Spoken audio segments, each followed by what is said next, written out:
Salve galera, este é o Do Avesso Podcast, o seu ponto de encontro onde o nome já diz tudo. É um ponto de encontro, um bate-papo para descontração, para saber muita coisa de vários convidados. E eu sou o Will Nandi e estou ao meu lado com Gilson Ramos. Que bom ter vocês nos assistindo. E agora nós vamos começar o nosso Do Avesso Podcast. E hoje nós temos o prazer de receber aqui como nosso convidado Dr. Mário Caporal, um médico muito conceituado aqui em Tubarão. Seja bem-vindo, Dr. Mário.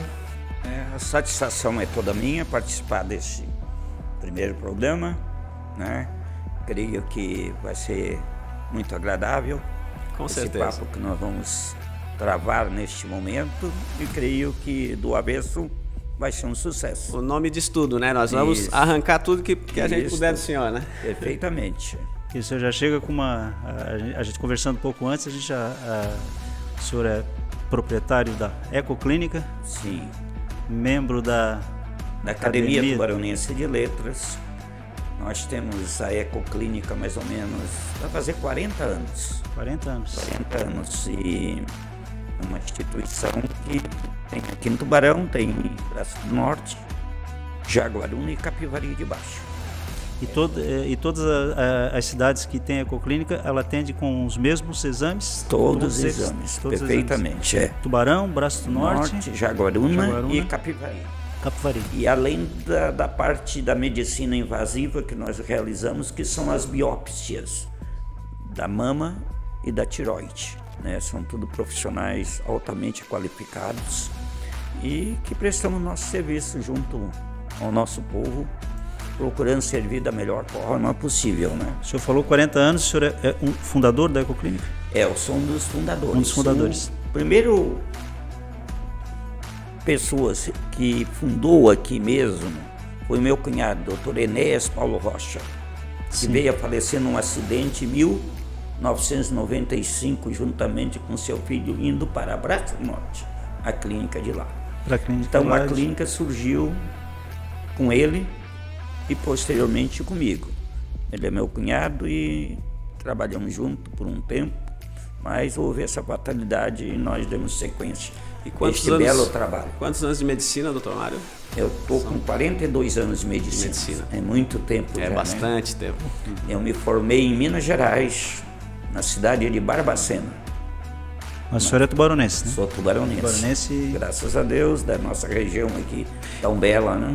Interessante que Tubarão ele se tornou um polo na área da saúde, né? Sim, Tubarão hoje é um centro de alta qualidade na área da saúde.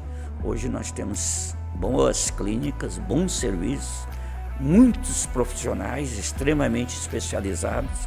Hoje já não precisamos, na grande parte, mais de 90% dos nossos atendimentos, não precisamos recorrer mais aos grandes centros. E a gente fala não só em acesso, em qualidade mesmo. Isso, qualidade de exames, de cirurgia, atendimento clínico. Tubarão está muito bem. A medicina em geral em Tubarão é referência. É boa, muito boa. O próprio fato de já termos uma faculdade de medicina aqui já há alguns anos, né? Isso aí também ajudou bastante, né? Nós temos muitos profissionais que saem da faculdade de medicina e já... e já ficam aqui. Hoje eu acho que nós temos perto aqui de 400 médicos. 400 médicos. E ainda tem... uma das coisas assim, do mercado de trabalho é uma coisa que...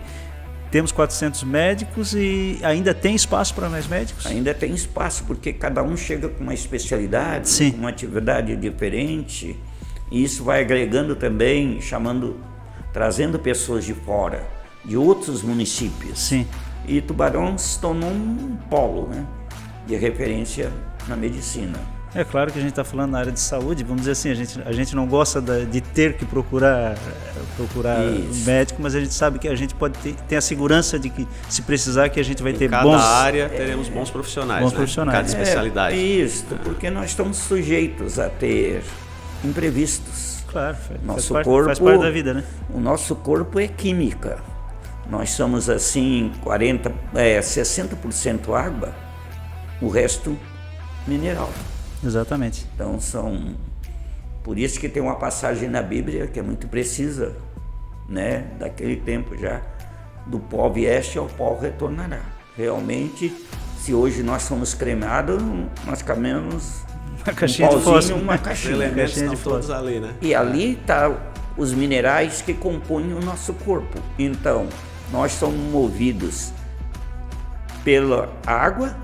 Exatamente. 60% e 65% do nosso corpo é água. Depois os minerais.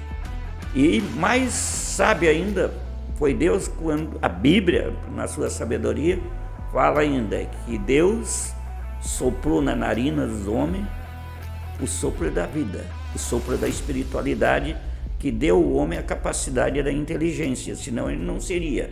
Seria apenas uma matéria. Um punhado de... Então ali ele deu a capacidade do discernimento, da sabedoria, da inteligência, do livre-arbítrio, tudo isso.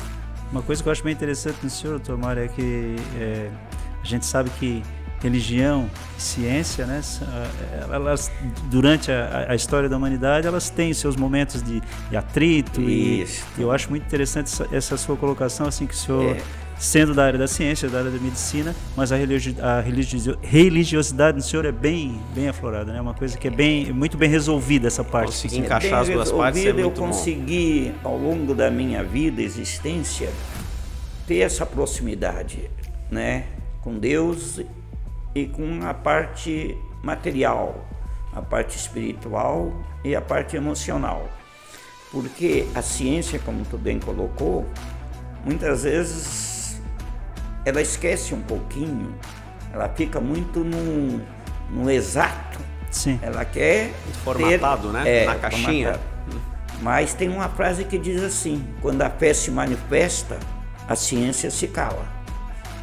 Deixa eu até lhe fazer, pegando essa sua, deixa eu lhe fazer uma pergunta. O senhor já se deparou algum momento assim com aquela situação que, não, isso aqui eu não sei explicar dentro da medicina, foi alguma coisa além? Já se deparou com situações assim durante a sua vida profissional? Muitas situações visíveis, palpáveis e com obra do Criador mesmo, com a ação da fé da pessoa que conseguiu se curar. Não foi uma, nem duas, nem três, várias pessoas. Sim, 42 anos de medicina. Muitas vezes nós estamos diante, por exemplo, de um caso, vou dar um exemplo, só um exemplo. Sim. Eu tive uma paciente jovem, alguns anos atrás, que ela foi acometida de um câncer de intestino, extremamente grave. Esse câncer se espalhou para vários órgãos, para o fígado e outros órgãos. E eu fiz o exame dela, vi que ela tinha, que se chama metástase. Metástases são quando células migram para um outro órgão à distância daquele original, através da corrente sanguínea ou linfática, como seja. E ela fez os exames, tudo. Comprovei, medi, documentei tudo, pouco tempo de vida. Ela foi a Florianópolis, lá os médicos abriram, mas fecharam, disse que não tinha condições nenhuma para resolver a situação dela. Ela voltou, ela se conversou com Deus, falou com Deus, pediu, com aquela fé que tinha, aquela força. Um dia ela voltou lá para me dizer: doutor, eu acho que eu não tenho mais nada. Ela sentiu isso? Sentiu isso. E eu fui fazer o exame, realmente, como um milagre, todas as lesões desapareceram e ela voltou a ter vida. Aquele padrão, como a gente está com vida, os olhos brilham, a pele reflete. Sim. Senti a vida nela, né? Eu senti vida, né? Que é como se uma flor estivesse desabrochando, assim. Porque quando a pessoa está adoecendo, aquilo vai encolhendo. Você vai sentindo a pessoa se apagando. Vai se apagando. E ela não. Voltou até. Ela disse: doutor, o senhor acredita? Mais do que nunca eu peguei o laudo, fiz um laudo e mandei para o médico em Florianópolis, ela levou lá. O médico, eu disse: algo estranho aconteceu, um milagre. Os médicos viram lá e disseram: realmente. Eles assumiram a Então, uma coisa inexplicável. A natureza. Quando a fé se manifesta, a ciência se cala. Nós não temos uma explicação lógica, senão a mão de Deus. E a mão de Deus. E até interessante mesmo que nessa hora a gente, no caso vocês, profissionais da medicina, entendam que aconteceu alguma coisa que foge da explicação. Foge da explicação natural. O importante é o resultado, né? É importante o profissional ser bem resolvido. A ciência, né? Não isso. explica. Eles tentam de toda maneira uma explicação, mas não conseguem. É ficar dando com a cabeça na parede, né? É bom ser bem resolvido quanto a isso, justamente em situações assim. Então, né? A vida da gente é uma vida de experiência nessa parte espiritual, na parte material. A gente vê que realmente acontece transformações significativas na vida de determinadas pessoas. Mas tudo, com certeza, tem um momento, porque nós temos o nosso momento. Nós não sabemos a nossa hora nem o dia, mas nós temos a nossa passagem comprada. Mas o horário do voo, nós não sabemos. Não está marcado ainda. Tudo tem o seu tempo. Eu tenho o meu tempo, tu tens o teu tempo, ele tem o tempo dele. Mas para Deus, nada é impossível. Isso é uma grande verdade. Para Deus, nada é impossível. É muito bom ouvir isso aí na voz de um profissional da medicina tão renomado, porque a gente às vezes esquece um pouco, né, essa parte da fé, da religião. E eu confesso para vocês que a gente tem que estar em sintonia com Deus. Sim. É obrigado. E não é deixar de crer também na medicina, mas é saber por onde começam as coisas, né? Porque a vida da gente é o espírito, a nossa alma, o físico. A medicina geralmente trata do físico, mas o espiritual é nós que temos que cultivar. Sim. Porque, olha, é muito importante tu ter o diálogo com Deus. Isso é fundamental. E como é que se conversa com Deus? É você, ao amanhecer, levantar. Você tem que conversar com Deus. Você se afasta um pouco, nem que seja 5 minutos, 2 minutos, mas conversa. Sim, né? É que ter o diálogo pessoal. O anoitecer é a mesma coisa. Durante o dia, de vez em quando a gente tem que dar uma sintonia. Porque é um amigo. É aquele que nos inspira. É aquele que nos conduz. Então não podemos esquecer. Então esses momentos são fundamentais para nós seres humanos. Nós vivemos num mundo hoje um pouco confuso. Vocês sabem, vocês estão vivendo o dia a dia. Mas por quê? Porque o homem se ausentou muito da sua espiritualidade, né? Muitas vezes o homem não consegue encontrar sua espiritualidade dentro de si, e é necessário buscar. Também acho que a questão, posso até estar falando alguma coisa que não, assim, mas a gente vê durante se deturpou um pouco essa questão de espiritualidade em relação o negócio ficou muito voltado para dinheiro também, né? Eu acho que isso aí se deturpou um pouco, né? Independente de religiões, tá? Independente de qual religião, não é isso. Mas no geral, assim, a gente vê... Comercializou um pouco Comercializou a coisa, um pouco, comercializou a fé, né? A quase fé, que isso aí. Quase essa... Mas cada qual tem um livre-arbítrio. Sim, sim. E cada qual tem que prestar conta daquilo. Isso é uma verdade. Não adianta a gente fugir disso. Porque se tu for ler a Bíblia, tá tudo ali direitinho. Não tem nada que é omitido para nós. Nada. Então é porque a interpretação, a leitura da Bíblia tem que ser sobre a luz do Espírito de Deus, para ele te dar o esclarecimento e a revelação do fato. Então, quando tu lê uma passagem, porque lá no meu programa, que você já viu, eu sempre faço uma reflexão, tiro um texto da Bíblia, uma coisa, sobre a luz do esclarecimento de Deus. Então, a pessoa que usa o nome de Deus para se beneficiar, ou prejudicar, ou explorar outro, ele está fazendo um grande mal. Isso vai ser cobrado, né? Para si mesmo. Está entrando na sua ficha, um dia vai ter que se... Ele está fazendo um grande mal para si mesmo, porque a eternidade é uma verdade, nós não podemos negar isso. Ninguém leva dinheiro, ninguém leva nada. O que nós levamos? Nosso espírito, nossa alma. O que é a alma? A alma é a identidade de nossa vida. Tudo que nós fazemos aqui vai nos chips que é a alma. Ali ela se revela um dia perante o Criador. Essa é a grande verdade. Deixa eu me perguntar uma coisa, doutor Mário. Nós estamos vivendo esse período caótico, né? Desde o ano passado, em relação à pandemia. O senhor, dentro da sua... analisando pelos dois aspectos, né? Mas voltando um pouquinho mais, já que esse papo na espiritualidade está tão legal, o senhor acha que o que está acontecendo no mundo atualmente pode ser algum reflexo de como a humanidade está hoje em dia, e de repente isso aí, a gente às vezes fica se perguntando, pô, será que isso aí é um sinal de Deus para, vamos melhorar, vamos maneirar alguma coisa? O senhor pensa às vezes nisso? Tudo tem uma explicação, porque na Bíblia mesmo, se você for ler, chegará o dia que haverá muitas perturbações no mundo, e haverá peste, sofrimento, tristeza.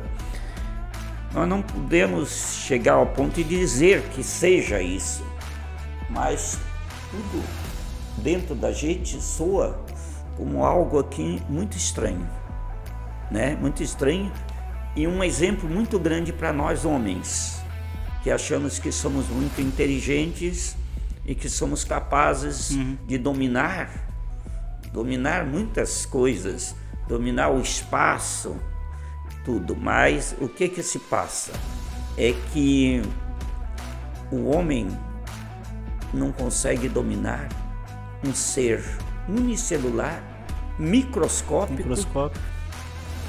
O homem não consegue dominar. Aonde está o grande poderio dele? Existe uma passagem na Bíblia que diz: mesmo que tu construa o teu ninho nas estrelas, lá eu vou te derrubar.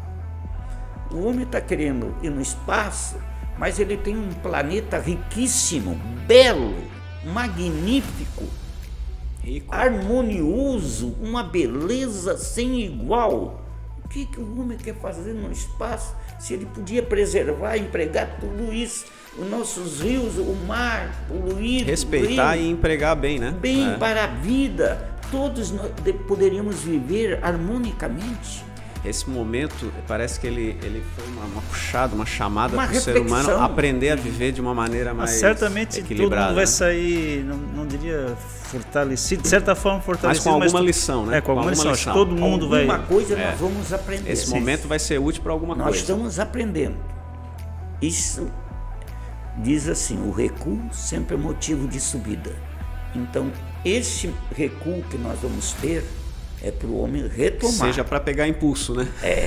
Mais consciente. Claro que a gente não pode comparar, por exemplo, uma pandemia no século XXI não é como uma pandemia no começo do século XX, uma pandemia na Idade Média, assim, que não se tinha recursos, né? Hoje em dia nos apavora, sei lá, 300 mil mortes, como está por aí, mas assim, a gente sabe que seria muito mais se fosse uma outra época, mas para nosso conhecimento tecnológico hoje, né?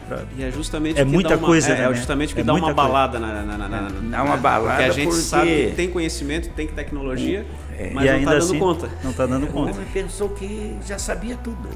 Exatamente. Que já tinha o domínio. Ele pensou que a guerra seria de armas, mas é uma guerra bacteriológica, virótica. Então, aí... Deixa eu te perguntar uma coisa, o senhor tocou numa coisa que eu acho interessante. O senhor acredita que, vamos dizer assim, né? Hoje em dia nós temos especialistas de todas as áreas no mundo inteiro, mas que não são especialistas, né? Especialistas de internet, que a gente costuma brincar, todo mundo quer. O senhor acredita que esse vírus que apareceu possa realmente ter sido alguma coisa plantada? Ou o senhor acha que aconteceu mesmo, naturalmente? Eu acho que aconteceu. Pode ser até por um equívoco. laboratorial, Sim. uma contaminação. Mas não intencional, né? Não intencional, porque esse vírus já é pesquisado há muitos anos em certos laboratórios na China, tudo, coronavírus. Sim, o coronavírus. E eles muitas vezes ficam mexendo no gene do vírus. E isso pode ter escapado. Nós não podemos dizer, mas é uma possibilidade. Porque ele já existe há muitos anos, 50 o corona é uma modalidade. Já existe há muitos anos. E por que ele viria numa forma tão agressiva assim? Né? É um vírus simples, mas numa forma agressiva, com uma mutação genética muito séria. Porque agora nós estamos vivendo assim uma onda de teorias da conspiração. Da conspiração, né? A gente tem até os termos, né? Teoria da conspiração. Que foi lançado por um país, de que... Então a potência tal. Mas eu não acredito que... Eu, né, no caso, eu não quero acreditar que o ser humano tenha chegado tão baixo. Tanta maldade, né? Tanta maldade, né? Para destruir o ser humano. Porém, como há manipulação, até para entender melhor o vírus, pode ter ocorrido um descuido.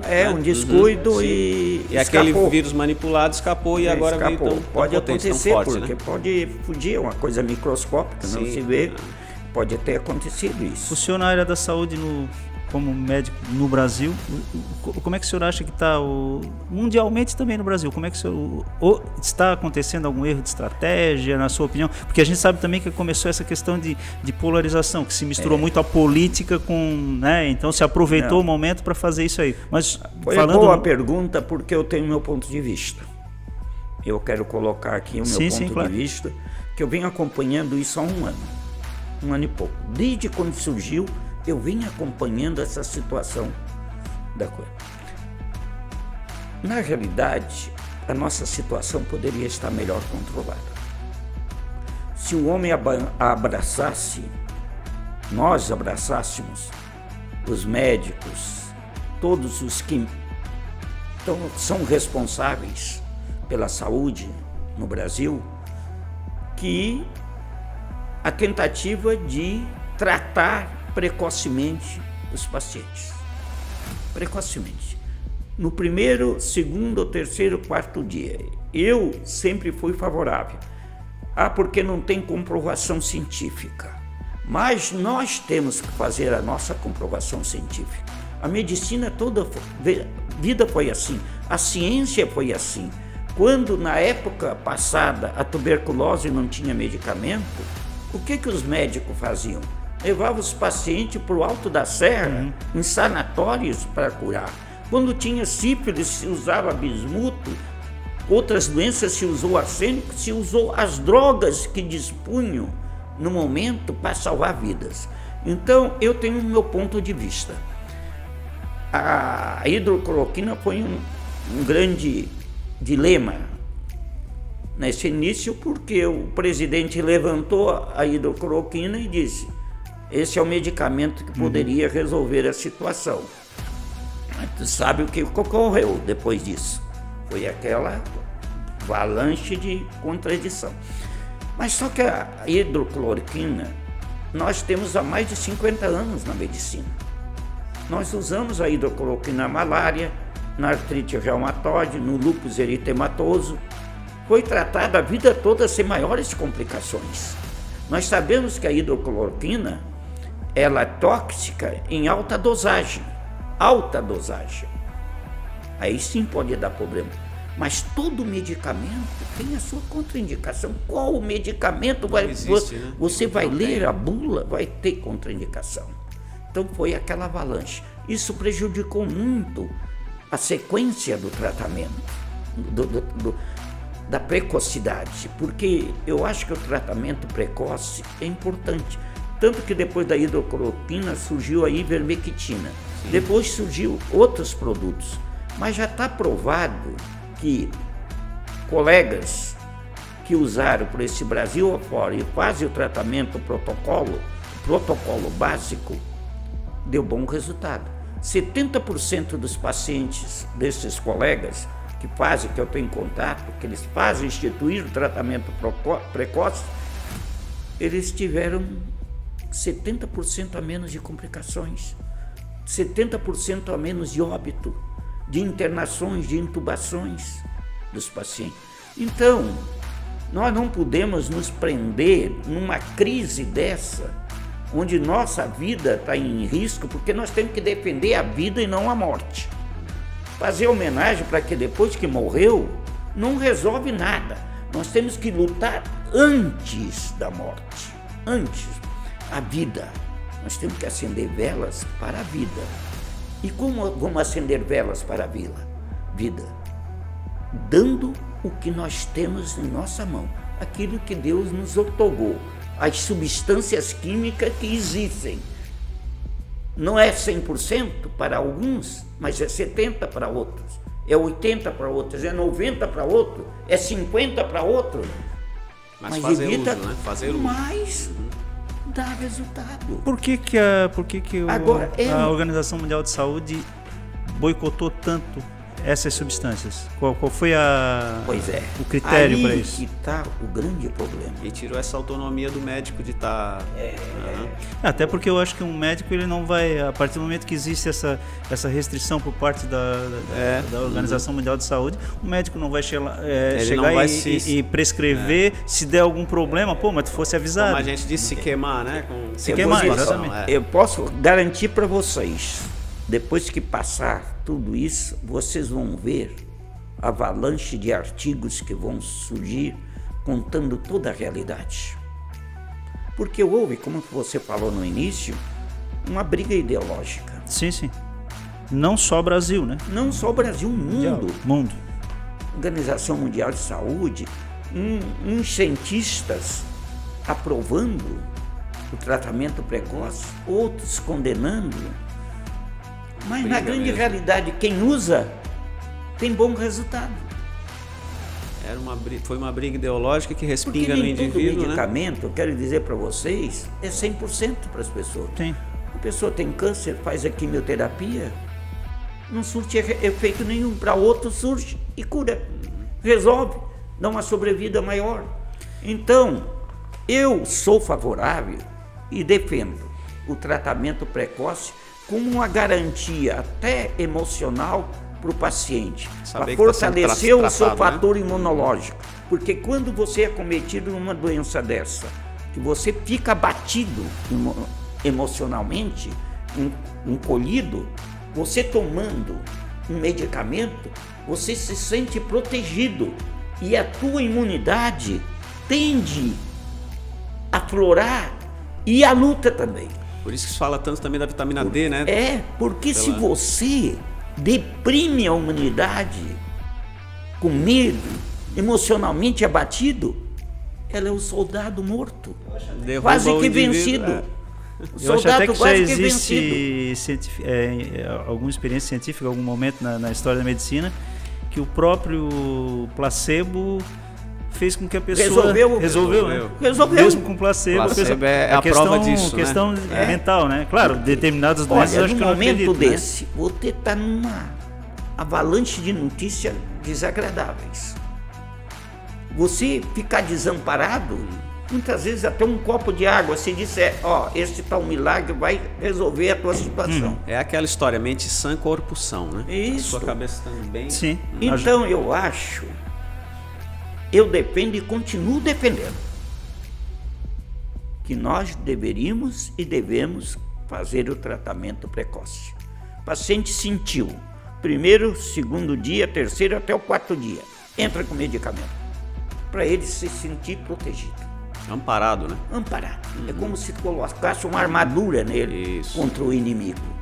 Ele vai sentir, porque o emocional tem uma influência no sistema imunológico.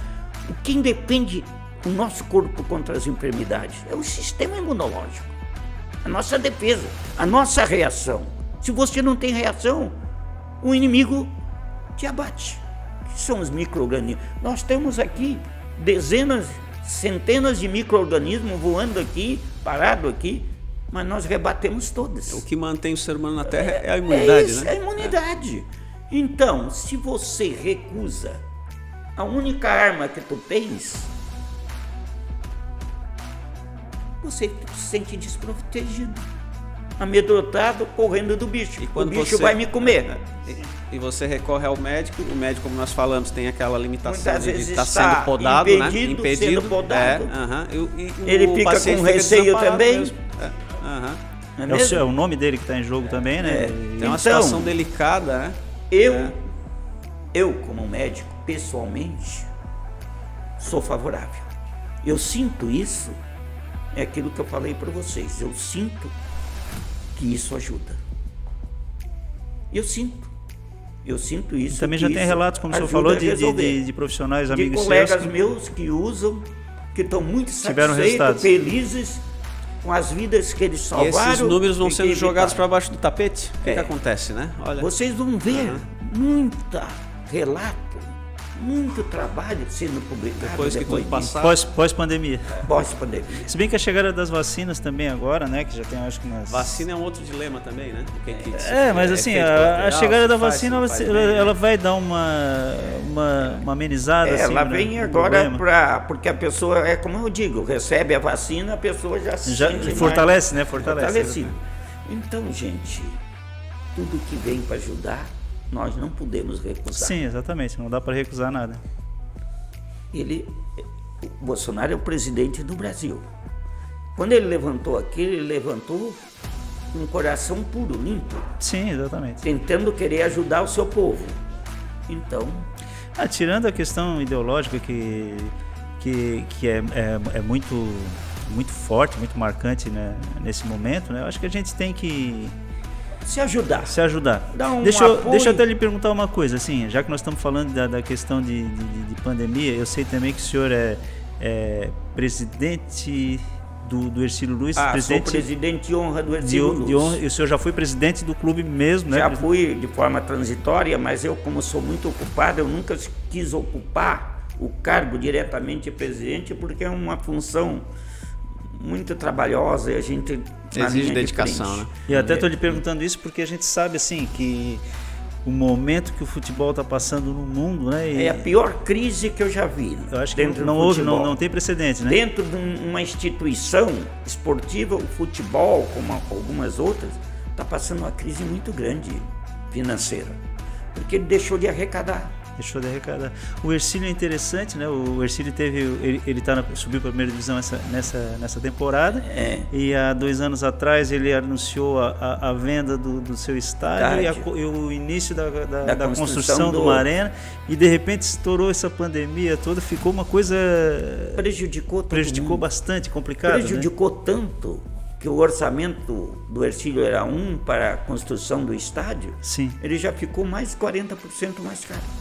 40% mais por causa do ferro, cimento, tudo subiu. O ferro subiu quantos por cento? 80%? Ou 100%, não sei, hoje. E era uma coisa que tinha previsão para em breve, aí, final de 2021, 2022 já ter alguma coisa... as coisas subiram, mas está construindo. Está construindo, né? Está levantando. Eu acho que vai ficar muito bom. Sim. É uma área de 110 mil metros quadrados, e aqui nós tínhamos 23 mil metros quadrados. Lá é 110 mil metros quadrados. É porque um estádio no meio da cidade não tem para onde crescer, não tinha mais estacionamento, não tinha mais nada. Eu estava vendo até uma propaganda na TV do Criciúma, então eles mostrando o Heriberto Wilson, assim, a cidade toda em volta, fica uma coisa bonita, né? Mas a gente sabe, fica imponente, mas a gente sabe da limitação e como já não tem lugar atrapalha, para estacionar. Né? Atrapalha. Hoje em dia tudo tá se tornando periférico, arenas, estádios. Tu viste onde é o local que o Hercílio está construindo? Eu não passei por lá ainda, mas eu tenho noção em relação a Ivânio Freta. Sim. É uma área de fácil acesso para estacionamento fácil. Essa rodovia vai... Eu acredito que muita coisa para aquele lado lá vai começar assim. E essa da arena do Hercílio vai ficar maravilhosa. E o Hercílio está ali lutando com a dificuldade como de todo clube. Como de todo clube, né? Mas está na primeira divisão, né? A gente luta, tá na Pensar que a gente já teve os 2 na primeira divisão, Tubarão e Hercílio. Já teve 2. Esse ano a gente tem Criciúma e Próspera, que é da mesma cidade, né? E o Avaí Figueirense da mesma cidade, todos na primeira divisão. Todos os clubes estão passando um momento difícil. Sim, imagina. Financeiramente, todos. Não importa, Avaí, não importa o Figueirense, tamanho do clube, né? Avaí, Figueirense, Joinville, Criciúma, tudo. Estão passando Nunca se investiu tanto nas bases, né? Porque a base é que está Até fortalecida. para vender jogador hoje está difícil. A Europa está muito fechada, né? Está fechado, tem essas janelas de transferência e a gente não vê fechado. nenhuma... partindo para um pouquinho... Puxou o futebol, eu vou me empolgando, eu vou falando de futebol. Mas daí o Rafinha, que dava para vir para o Flamengo, também já mudou, porque o negócio ia ficar muito caro, né? É caro. E é complicado uma cidade assim, eu via muito, eu achava interessante assim o futebol de várzea, né? O futebol amador das cidades, que a gente via assim, empresários da cidade que eles vão lá e pagavam um jogador por partida, né? Pagavam um jogador, pegavam um jogador. Isso. Era muito comum, e é comum ainda, né? Não sei agora nesse momento, mas era muito comum assim, por partida, o time tá lá, o time aqui do interior, mas aqui, ó, eu pago fulano, um empresário pagava 2 jogadores, outro pagava 2, o cara ganhava lá, sei lá, R$500 por partida. Era quase como manutenção de um time grande, né? Uma proporção menor, né? Que a gente sabe que os empresários fortes das cidades têm que quase manter num momento como esse, né? Um momento como esse E eu acredito que é o que está passando agora os times, né? Uma dificuldade grande, né? Uma dificuldade. Não resta dúvida. Todos os clubes estão passando um momento difícil porque não tem nem renda, nem arrecadação. Patrocinadores também, para quem não patrocina é difícil, porque não, as empresas estão fracas. As empresas estão com dificuldades. Quebrou, não é quebrou, né? Mas fechou teve que fechar aquela torneira do patrocínio fecha. Sim, isso aí. Ou muda o formato. É mais difícil. Nós vamos torcer para que a gente tenha o quanto antes a gente tenha uma reviravolta, uma mudança. Como a gente estava falando ali, né, de imunidade, o futebol para imunidade, para o bem-estar, né, esporte no geral. Isso. Por isso que o momento foi tão difícil. Até os esportes, a válvula de escape da população. Né? Perfeitamente. E isso foi tirado também. Dentro do futebol, os atletas, não só o futebol, outras modalidades esportivas também, o senhor que está bem por dentro disso aí, eu acredito. Os jogadores são testados com frequência? São. Quase que semanalmente? São, toda semana. Toda semana eles são... Obrigado. Semelhante à área da saúde. Obrigado. Assim, Testados. A área da saúde também toda semana é... Todos os exames são realizados, tudo. E esses exames a gente sabe, o senhor que trabalha custo. É custo, exatamente. Eu queria chegar nesse ponto, né? É custo. Que a gente sabe que o exame se ele precisa de um resultado rápido, o exame é mais caro, porque não é aquele que demora. Isso aí tudo quem banca é o clube. Custo, medicamento, tudo. É uma despesa enorme. Não é fácil. Uma empresa, eu sempre te digo, é um saco sem fundo. Um saco sem fundo. Entra e sai, desaparece e acabou. Isso aí deve dar muita briga em casa, né? Com o pessoal que fica ali, aquele que fica mantendo o clube, deve ser uma coisa bem... Não é brincadeira. Porque não tem retorno, né? Praticamente. Não tem retorno. Não tem. Nós temos um exemplo aqui em Santa Catarina, né? Que inclusive tem a ver até com um pouco da ascensão do clube, né? Do Brusque em relação com a Van, né? que é da cidade. Eu acredito que ali essa ascensão que o Brusque está tendo nos últimos anos tem a ver até com, acho que a própria... a Van. A Van é o principal patrocinador lá. O principal patrocinador, já até que construção de arena também, já estão pensando. Só que a gente um clube não pode viver só disso. Amanhã o patrocinador para o clube, vai embora. Desmonta, né? E não é fácil hoje para manter. A sorte do futebol é a paixão, né? Porque mexe com a paixão. O empresário que pode, não é só mídia, não é só estar aparecendo o nome da sua empresa lá. É pela paixão também. Pela paixão. Ele mantém o clube pela paixão. E queira ou não queira, o esporte, o futebol, que vamos dizer assim, o primeiro esporte do brasileiro é o futebol, né? Ele é entretenimento também, e nesse momento tão difícil que as pessoas estão passando, até isso ficou meio ameaçado, né? Assim, bem ameaçado pelo fato da pessoa não poder estar lá no estádio, né? A gente vai em um jogo como teve Ercílio e Marcílio Dias aqui. Sim. Tinha ninguém, 10 pessoas. Nunca se ouviu tanto barulho da bola, a voz do jogador, a voz do técnico. Fica até estranho. Fica até esquisito, né? Até estranho. E falando assim em cifras mesmo, economicamente falando, vale a pena manter um campeonato andando, mesmo com esses... Olha, Tem hora que não vale a pena mesmo. Não vale a pena. Eu fico pensando esses é clubes que alto, viajam muita bastante, né? despesa. Não é fácil, não é brincadeira, gente. Não é brincadeira. Deixa eu até lhe perguntar uma coisa. Vamos sair um pouco do futebol, senão nós vamos ficar falando só de futebol. Vamos achar que nós estamos só... Deixa eu lhe perguntar uma coisa dentro da área da sua área, no caso de exames diagnósticos, né? Sim. O senhor percebeu que por conta da pandemia as pessoas se descuidaram mais em relação a outras doenças? A prevenção, no caso. A atenção em cima delas, né? A Sempre prevenção. acontece um pouco isso aí, porque as pessoas ficam com receio de sair. De sair, né? E muitas vezes a pessoa tem alguma doença, vai prorrogando, vai deixando, né? E isso pode acontecer e acontece. Eu até vou lhe Muitas dar vezes a pessoa tem um exame para esse mês, não, vou deixar para o mês que vem, vou deixar para o outro. E muitas vezes isso atrasa, isso acontece. Eu fico pensando assim, no caso, um exame que passou por muita resistência do homem, que foi o exame de próstata, no caso, né?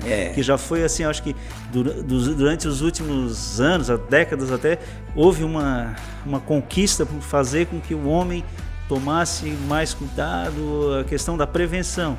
Aí de repente estoura uma pandemia, a pessoa fica com medo de sair de casa. Desaparece, né? Poucos são os que passam. Deus queira que não, mas tem chance de depois, passando a pandemia, ter um boom de outras doenças se manifestando, pode né? acontecer isso. Justamente pela falta de prevenção nesse período. Pode, porque as pessoas ficam com receio de procurar. Ficam com receio vai atrasando e vai complicando, né? Mas a gente sempre tem esclarecido. Não deixe de fazer a sua rotina, de procurar o médico para fazer o tratamento ideal. Eu tenho caso familiar que ele está precisando fazer um exame bem dentro da sua área mesmo. Eu acho que ou uma tomografia ou uma ressonância, e a pessoa está com medo, que os próprios receio, e os próprios familiares, não é momento. Eu fico pensando, então assim, quando esperar acabar isso tudo para se tomar providências dentro novamente como o William falou, né? Pode haver um boom de outras doenças que estão sendo mascaradas aí, né? As pessoas não devem postergar o seu exame de rotina. Procurando se proteger adequadamente, mas realizar os seus exames. Porque lá na clínica a gente adota todo o protocolo de higiene, de segurança, muito eficaz. Então, não tem maiores receios. Então, a pessoa pode fazer a sua rotina normalmente. Sim, é até importante. Muitas vezes está sentindo alguma coisa e vai deixando.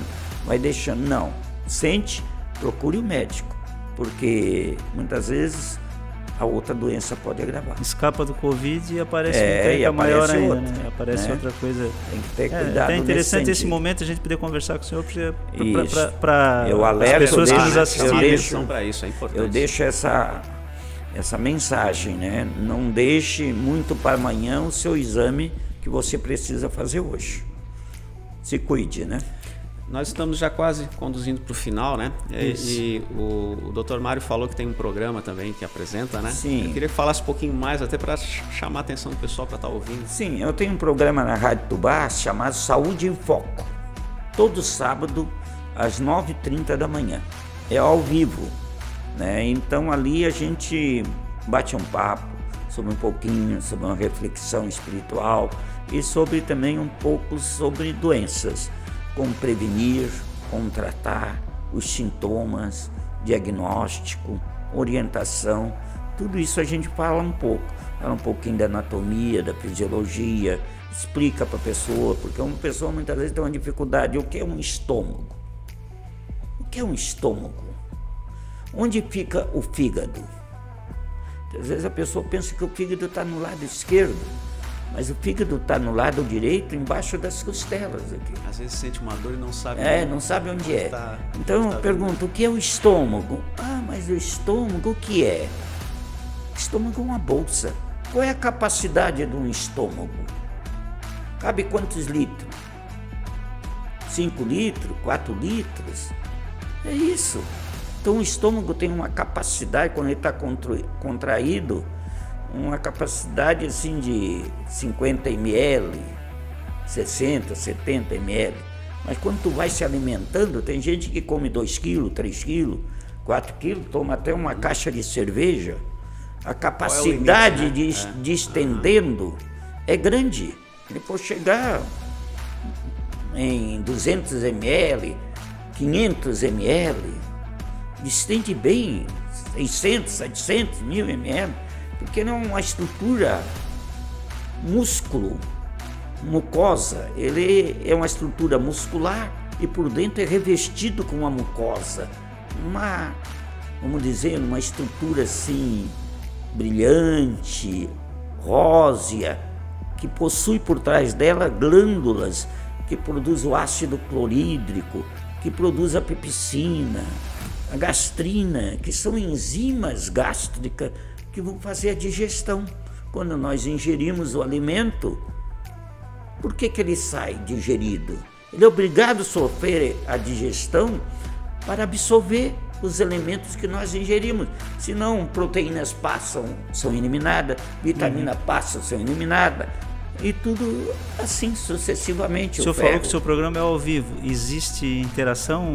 As pessoas... Muitas vezes a pessoa manda alguma pergunta. Hoje em dia, claro, não só telefone, internet mesmo, né? Pode, a pessoa pode perguntar. É uma coisa bem interessante, Fica né? mais fácil com essa explicação, né? A gente fala assim, e o fígado. O que é o fígado? É o laboratório do nosso corpo. O que é o laboratório? É aquele que recebe quase todos os elementos que é absorvido no estômago, no intestino, cai na corrente sanguínea e vai para o fígado. Lá as células trabalham para transformar. Vai transformar em hormônio, vai transformar em vitamina, vai transformar em coagulantes, vai transformar em uma porção de substâncias para dar a vida para nós. Dá rigidez nos músculos, na articulação, nos olhos, no cérebro, no cabelo, na unha, interessante nos ossos. Que o nosso corpo é cheio de engrenagem, não pode ter uma engrenagem. Magnífico, ele pesa 1,5 kg o fígado. É um laboratório fantástico. Eu ouvi dizer que é o órgão que mais trabalha, né? O fígado, né? Trabalha muito. Trabalha, ele não para. E a gente às vezes dá mais trabalho para ele ainda. A gente inventa de dar mais trabalho. Ele armazena ainda as substâncias que numa hora que tu precisar, ele libera. Incrível, é uma tu máquina. corre demais, perde muito glicose, perde muito açúcar. Ele tá o ali liberando músculo depois. precisa, não demora, começa a dar cãibra, não sei o que, tem que liberar. Realmente na Rádio Tubá, todos os sábados, 9h30 da manhã. 9h30 a gente pode ter uma aula de... Eu estou ali sempre explicando, falando. E linkando também com a espiritualidade, né, doutor Mário? Isso, explicando um pouco da espiritualidade, porque tudo tem o dedo de Deus. Tudo ali está o dedo de Deus. É como eu falei no porque começo... eu não consigo explicar tudo ali, a origem daquilo, pela perfeição que tu tem aqui na visão. O nervo óptico, quando ele chega no meio do cérebro, ele cruza de um lado para o outro. E tudo tem uma explicação. É uma coisa fantástica. E eu tô recebendo a tua imagem aqui de cabeça para baixo. Sim.